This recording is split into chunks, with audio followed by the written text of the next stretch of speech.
In this video, I'm about to show you what bloatware to remove from Windows 11. First, click the Start button to open the Start menu.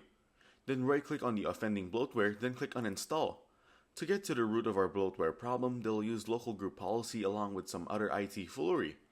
Now enter group policy into the Windows 11 search field and then click on the Edit Group Policy app.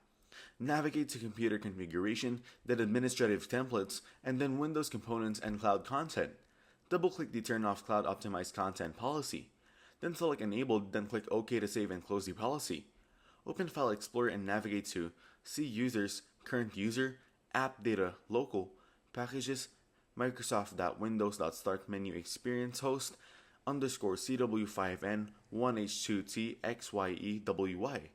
You will need to show hidden items to navigate to this directory. Delete the local state folder. You can move this folder to a different directory if you'd rather save it just in case. Thanks for watching. Don't forget to like and subscribe.